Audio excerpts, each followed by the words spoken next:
Everyone, good morning. हमारी first unit complete हो चुकी है और आज हम सेकेंड यूनिट स्टार्ट करने जा रहे हैं। सेकेंड यूनिट में हमारा जो पहला टॉपिक है वो बैक्टीरियल ट्रांसडक्शन का है।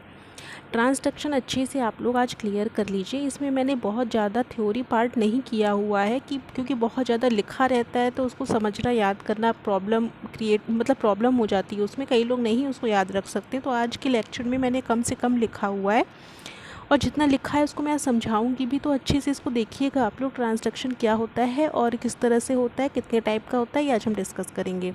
तो चलिए स्टार्ट करते हैं। सबसे पहले बैक्टीरियल ट्रांसडक्शन क्या होता है उसकी डेफिनेशन हम देखेंगे। ट्रांसडक्शन में होता क्या है कि डीएनए का ट्रांसफ़र होता है। मान लीजिए कि एक ये बैक्टीरिया है, इसका एक डीएनए है। इसी तरह से हमने दूसरा बैक्टीरिया ड्रॉ कर लिया यहाँ पे, ये इसका डीएनए है। ठीक है, अब किसी तरह से पहले वाले बैक्टीरिया का डीएनए दूसरे वाले बैक्टीरिया के अंदर अगर चला जाता है with the help of virus, ठीक है, वायरस के थ्रू, ये चीज़ मेंशन करना यहाँ बहुत ज़रूरी है क्योंकि डीएनए ट्रांसफ़र कई तरह के होते हैं। तो एक बैक्टीरिया से दूसरे बैक्टीरिया में अगर डीएनए का ट्रांसफ़र हो रहा है वायरस के थ्रू तो हम उसको ट्रांसडक्शन कहते हैं। ठीक है, जहाँ से ट्रांसफ़र होता है उसको हम डोनर कहते हैं और जहाँ ट्रांसफ़र होता है उसको रेसिपिएंट कहते हैं। डोनर मतलब जो डोनेट करता है, यहाँ से अगर ट्रांसफ़र हो रहा है तो ये डोनर हो जाएगा, और ये रिसीव कर रहा है, यहाँ पे आ रहा है तो ये रिसीवर हो जाएगा। ठीक है, तो डोनर से रिसीवर में, डोनर बैक्टीरिया से रिसीवर बैक्टीरिया में डीएनए का transfer with the help of virus is called transduction. ठीक, तो ये हमारी डेफिनेशन हो गई। वही लिखा हुआ है, देखिए first point, transduction is transfer of bacterial DNA from a donor to a recipient bacterium via virus. Virus जो होता है वो एक स्पेसिफिक वायरस होता है, बैक्टीरियोफेज या फेज वायरस भी इसको हम कहते हैं। बैक्टीरियोफेज क्यों कह रहे हैं? क्योंकि ये बैक्टीरिया को ही इन्फेक्ट करने का काम करता है। ये एक ऐसा वायरस होता है जो केवल बैक्टीरिया को ही इन्फेक्ट करता है, इसलिए हम इसको बैक्टीरियोफेज कहते हैं। ठीक है, अब the phage used for the transfer of DNA are called transfusing phage. अब जो भी बैक्टीरियोफेज बैक्टीरिया के डीएनए को ट्रांसफ़र करने का काम कर रहे हैं उनको हम ट्रांसफ्यूजिंग फेज कहते हैं। मतलब ट्रांसफ़र का काम कर रहे हैं इसलिए ट्रांसफ़र से इनका नाम ट्रांसफ्यूजिंग फेजेस पड़ जाता है। क्योंकि बैक्टीरियोफेज, सारे बैक्टीरियोफेज तो ये काम करते नहीं होंगे, कुछ ही बैक्टीरियोफेज जो डीएनए को इधर से उधर करने का काम करते हैं। किसके डीएनए को? बैक्टीरिया के डीएनए को। उनको हम ट्रांसफ्यूजिंग फेजेस भी कहते हैं। ठीक है, तो ये हमारा हो गया इसकी डेफिनेशन। अब ट्रांसडक्शन दो टाइप का होता है, पहला है जनरलाइज्ड ट्रांसडक्शन और दूसरा है स्पेशलाइज्ड ट्रांसडक्शन। इसको आप लोग याद कर लीजिएगा, दो टाइप का होता है ट्रांसडक्शन।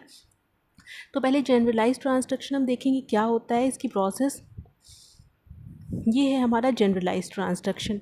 इसमें क्या होता है कि हमारे पास एक डोनर सेल होती है, ठीक है, जहाँ पे जैसे मान लीजिए ये वाली सेल को देखिए, इस वाली फिगर को देखिए, इसमें एक बैक्टीरिया है, इसमें एक बैक्टीरिया का गोल गोल जो डीएनए बना हुआ है, इसको क्या किया, बैक्टीरियोफेज, जो ये इस तरह से बना हुआ है ये बैक्टीरियोफेज है। बैक्टीरियोफेज आया, इससे अटैच हुआ बैक्टीरिया की सेल वॉल से और अपना डीएनए जो है यहाँ पे इसका रेड रेड जो पिंक कलर का डीएनए था वो इस पर इसने गिरा दिया। अब देखिए जो बैक्टीरियोफेज की जो लाइफ साइकिल होती है, बैक्टीरियोफेज की ध्यान में रखिएगा, जो वायरस की लाइफ साइकिल बैक्टीरिया में होती है वो दो टाइप की होती है, एक लाइसोजेनिक और एक लाइटिक। तो ये लाइटिक फेज़ है, हम इसको भी आगे डीप में पढ़ेंगे, लेकिन हम आपको थोड़ा सा एक इंट्रोडक्शन दे रहे हैं कि वायरस दो तरह से रह सकता है बैक्टीरिया के अंदर। पहला तो उसके सारे डीएनए को वो ब्रेक कर देता है, ब्रेक करने के बाद सारे डीएनए जब उसके प्रोटीन्स बनते हैं तो उसमें वायरस के भी प्रोटीन बनते हैं, जितनी भी मशीनरी होती है बैक्टीरिया को उसको यूटिलाइज़ करके। ठीक है, उसके बाद फिर वायरस रिलीज़ हो जाता है, तो लाइटिक साइकिल होती है। लाइसोजेनी में क्या होता है कि जो वायरस होता है अपना डीएनए बैक्टीरिया के डीएनए में अटैच कर देता है, और जब तक उसको प्रॉपर कंडीशन ना मिले वो अटैच ही रहता है, उसमें वो कुछ निकलता या किसी को काटता पीटता या पेजेस बना के निकलता नहीं जब तक उसको प्रॉपर कंडीशन नहीं मिलती है। तो इसमें देखिए वही बना हुआ है कि एक बैक्टीरिया की सेल थी, जो मैंने सर्कल किया हुआ है, एक बैक्टीरिया की सेल में बैक्टीरिया का ये डीएनए है और एक फेज उसको इन्फेक्ट कर रहा है जिसका डीएनए पिंक कलर का है।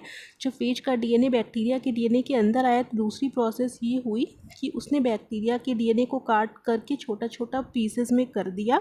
उसके बाद क्या हुआ, जो बैक्टीरिया की ही मशीनरी थी सेल की, उसका यूज़ करके वायरस ने खुद के डीएनए को भी मल्टीप्लाई किया और इसका भी डीएनए मल्टीप्लाई तो हो ही रहा था। ठीक है, उसके बाद फिर क्या हुआ, कई सारे जब डीएनए बन गए तो उसके बाद पैकिंग शुरू होने लगी, कई सारे डीएनए से जब प्रोटीन बन गए तो फेजेस की पैकिंग शुरू हो गई। और उस पैकिंग में क्या हुआ, ये तीसरे नंबर का डायग्राम है। उसके बाद क्या हुआ, पैकिंग होने लग गई तो कभी कभी गलती से क्या होता है, जो बैक्टीरियोफेज का डीएनए होता है पिंक कलर का, उसके साथ साथ जो बैक्टीरिया का खुद का डीएनए है उसकी भी पैकिंग हो जाती है बैक्टीरियोफेज की प्रोटीन के अंदर। ठीक है, तो एक तरह से मिसलीडिंग प्रोसेस एक तरह से हो गई। तो उसमें बैक्टीरिया का डीएनए भी फेज के अंदर जब आ जाता है तो एक तरह से एक ऐसा फेज बन जाता है जो बैक्टीरिया का डीएनए कैरी किया हुआ होता है। अब जब ये वाला फेज दूसरे बैक्टीरिया को इन्फेक्ट करता है, जो इस फोर्थ वाले डायग्राम में दिया गया है, तो क्या होता है, फिर ये इन्फेक्ट किया, फिर अपना डीएनए निकाल के इसमें डालेगा जो अब ब्लू कलर का है। उसके बाद ये रेसिपिएंट सेल है, तो उसके बाद फिर क्या होगा, ये वाला डीएनए इसमें अटैच हो जाएगा और ये एक तरह से रिकॉम्बिनेंट डीएनए बन जाएगा, जिसमें हमारा बैक्टीरिया का भी, पहले वाले बैक्टीरिया का डीएनए है और इस वाले का तो इतना पार्ट है ही। तो इस तरह से ये जनरलाइज ट्रांसडक्शन हो जाता है। मतलब सिंपल आप ये समझिए, मैं फिर से जो बोल रही हूँ उसको अच्छे से सुन लीजिए। ठीक है, जनरलाइज ट्रांसडक्शन में क्या होता है, बैक्टीरियोफेज बैक्टीरिया को इन्फेक्ट करता है, अपना डीएनए उसके डीएनए के बैक्टीरिया के अंदर डाल देता है। कौन, बैक्टीरियोफेज बैक्टीरिया को इन्फेक्ट करता है, अपना डीएनए उसके डीएनए उसकी सेल के अंदर डाल देता है। और जैसे ही उसके अंदर सेल के अंदर जाता है बैक्टीरियोफेज का डीएनए बैक्टीरियल सेल के अंदर, तो बैक्टीरिया के डीएनए को तहस नहस कर देता है, काट देता है। उसके बाद क्या होता है, प्रोटीन सिंथेसिस जब होती है तो बैक्टीरिया के डीएनए के साथ साथ फेज के डीएनए की भी प्रोटीन सिंथेसिस होती है। तो फेज अपने लिए जो ज़रूरी प्रोटीन्स होता है, जो उसकी पैकिंग के लिए ज़रूरी है, उसकी बाहरी कवर को बनाने के लिए ज़रूरी है, वो सारी प्रोटीन्स बनने लग जाती हैं। अब कई सारे कवर बन गए उसके, अब कवर के अंदर फिर क्या होता है, मतलब एक तरह से कवर बनने के साथ साथ पैकिंग भी होती है ना, उसके जो डीएनए होते हैं कवर के अंदर भी तो जाएंगे, तो उसमें अपने अपने जितने भी उसके डीएनए होते हैं उसको तो पैक कर लेता है। लेकिन गलती से कभी कभी क्या होता है, बैक्टीरिया के डीएनए भी वायरस के पार्टिकल के अंदर पैक हो जाते हैं। तो बैक्टीरिया के डीएनए पैक हो जाते हैं तो एक नया तरीके का फेज बन जाता है, जो पहले ओरिजिनल तरीके का नहीं था जो इन्फेक्ट किया था। तो नया बैक्टीरियोफेज जो बन जाता है वो फिर दूसरी बैक्टीरियल सेल को जब इन्फेक्ट करता है तो फिर से अपना डीएनए डालेगा उस सेल के अंदर, और वो जो डीएनए है वो उससे अटैच हो जाएगा अगर, तो एक रिकॉम्बिनेंट डीएनए बन जाएगा। अब आप कहोगे कि इसमें आप बैक्टीरिया पहले केस में जब अंदर डाल रहा था तो वो तो पूरा लाइसिस कर दे रहा था, तहस नहस, तो इसने डाला तो इसने लाइसिस क्यों नहीं किया। तो इसने डाला तो ये भी लाइसिस कर सकता है, लेकिन अगर नहीं किया, लाइसोजेनिक फेज़ में अगर है तो ये अटैच करके ही रहेगा। तो जिस मान लो लाइसोजेनिक फेज़ में तब की ये बात हो रही है कि वो अटैच कर देगा तो हमारा रिकॉम्बिनेंट डीएनए बन जाएगा। ठीक है, ये हो गया हमारा जनरलाइज ट्रांसडक्शन। ठीक है, जनरल प्रोसेस की कभी कभी बाई मिस्टेक डीएनए जो बैक्टीरिया का होता है वो वायरस पार्टिकल के अंदर पैक होकर जब दूसरे बैक्टीरिया को इन्फेक्ट कर देता है और उसमें अपना डीएनए अटैच कर देता है तो एक रिकॉम्बिनेंट डीएनए बन जाता है बैक्टीरिया के अंदर। वही हमारा क्या कहलाता है, जनरलाइज ट्रांसडक्शन। मतलब इसमें डीएनए का ट्रांसफ़र तो हो गया वायरस के थ्रू, हुआ कि नहीं, एक जगह से दूसरी जगह बैक्टीरिया के डीएनए का ट्रांसफ़र हुआ कि नहीं हुआ, तो ये हमारा जनरलाइज ट्रांसडक्शन। अब देखिए स्पेशलाइज ट्रांसडक्शन क्या होता है नेक्स्ट। स्पेशलाइज ट्रांसडक्शन में क्या होता है कि ये हमारा लाइसोजेनिक फेज जब होती है वायरस की, तब ये चीज़ कंडीशन पैदा होती है स्पेशलाइज ट्रांसडक्शन वाली। मतलब इसमें बैक्टीरियोफेज की लाइसोजेनिक साइकिल चलती है। लाइसोजेनिक, इसको हम पढ़ेंगे बाद में, भी आप लोग परेशान मत होइएगा। लाइसोजेनिक साइकिल होती है तो स्पेशलाइज ट्रांसडक्शन होता है, ये भी याद रखिए। जब लाइसोजेनिक साइकिल चलेगी तो स्पेशलाइज ट्रांसडक्शन होगा, और जब लाइटिक साइकिल चलेगी, लाइटिक तोड़ने फोड़ने वाली, तब कौन सा होगा, तब होगा हमारा जनरलाइज ट्रांसडक्शन। ठीक है, लाइटिक में जनरलाइज ट्रांसडक्शन होगा, ये याद रखिए। तो स्पेशलाइज ट्रांसडक्शन में लाइसोजेनिक वाली साइकिल चलेगी बैक्टीरिया की। उसमें क्या हुआ, एक बैक्टीरियोफेज था, ये ग्रीन कलर का, उसने अपना जो डीएनए था बैक्टीरियल सेल के अंदर डाल दिया। अब ये क्या होता है, ये जो इसका डीएनए था वो बैक्टीरिया के डीएनए के साथ अटैच हो जाता है। ठीक है, बैक्टीरिया के डीएनए के साथ अटैच हो जाता है, तो बैक्टीरिया के मेन डीएनए के साथ भी अटैच हो सकता है, और बैक्टीरिया में कोई प्लाज्मिड है तो उसके साथ भी अटैच हो सकता है। उसके बाद जब इसको प्रॉपर कंडीशन मिलती है तो इसमें क्या होता है, इसकी प्रोटीन सिंथेसिस होती, कई सारे इसके बन जाते हैं। ठीक है, पार्ट। ठीक, उसके बाद कई सारे जब पार्ट बन जाते हैं तो उसके बाद पैक होते हैं वो सारे पार्ट। ठीक है, वो सारे पार्ट पैक होने के बाद नया बैक्टीरियोफेज बनता है, जो क्या करता है, दूसरे सेल को इन्फेक्ट करता है। तो दूसरे सेल को इन्फेक्ट करेगा तो उसमें यही जाके जुड़ जाएगा। ठीक है। तो ये हमारा स्पेशलाइज्ड ट्रांसडक्शन हो गया। मतलब स्पेशलाइज्ड ट्रांसडक्शन में बैक्टीरिया के डीएनए का डिस्ट्रक्शन नहीं होता, सिंपल जाके उसमें अटैच हो जाता है। उसके बाद फिर प्रोटीन सिंथेसिस होती है, नए प्रोटीन्स जो बनते हैं उसके साथ वो पैक जब होता है तो फिर उस तरह से नई जगह जाता है और नई जगह को इन्फेक्ट करता है।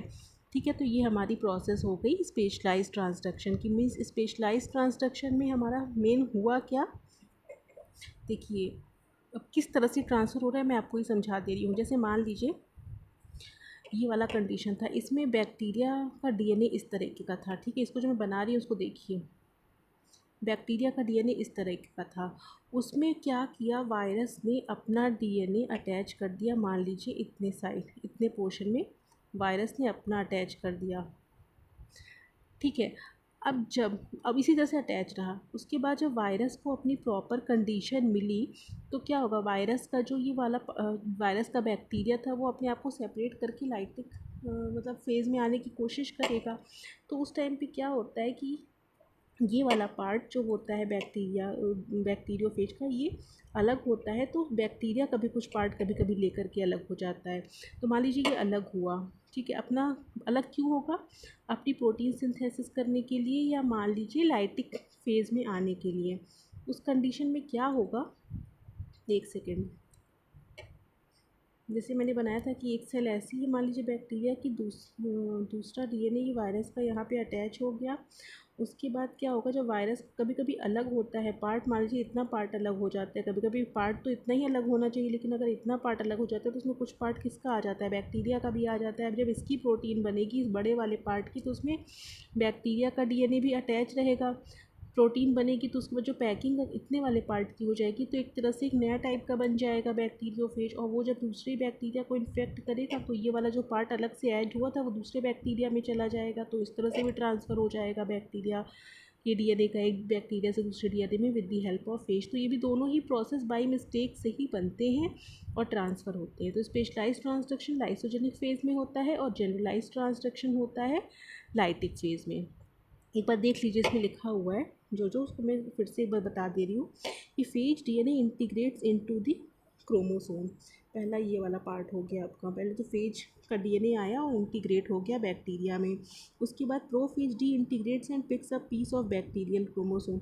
उसके बाद जब इसने अपने आप को अलग किया, ठीक है, इसने अपने आप को ये अलग किया, थोड़ा सा पार्ट डीएनए इसका भी ले लिया, बैक्टीरिया का भी डीएनए ले लिया। तो देखिए इसमें क्या हुआ, फेज का डीएनए अलग हुआ, थोड़ा सा बैक्टीरिया का भी पार्ट ले लिया। ठीक है, by error, by certain type of error. उसके बाद क्या हुआ, अब जब ये इसको अब डिवाइड करना है, ठीक है, अब डिवाइड करके अपनी कॉपी बनाएगा, उस पर पैकिंग शुरू होगी। तो पैकिंग जो होगी उसमें देखिए बैक्टीरिया का जो नीला वाला पार्ट था वो भी तो पैक हो जाएगा। और उसके बाद जब वो नए सेल में अटैच होगा तो इस तरह से नीला वाला पार्ट देखिए बैक्टीरिया का अटैच हो गया। जो इस बैक्टीरिया का था वो एक नए बैक्टीरिया में जाके अटैच हो गया जब नए सेल को वो इन्फेक्ट करेगा। तो ये हमारा स्पेशलाइज्ड ट्रांसडक्शन हो गया।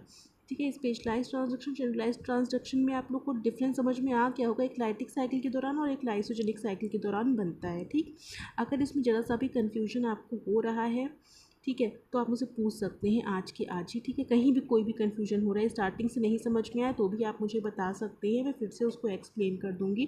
और जो इस फिगर के नीचे जितना पार्ट लिखा हुआ है केवल वही पार्ट आप लोगों को लिखना होगा, इसी तरह से फिगर बना बना के साइड में। ठीक है, इससे ज़्यादा लिखने की ज़रूरत नहीं है। अब इसके एग्जाम्पल्स हैं कुछ, वो देख लीजिए।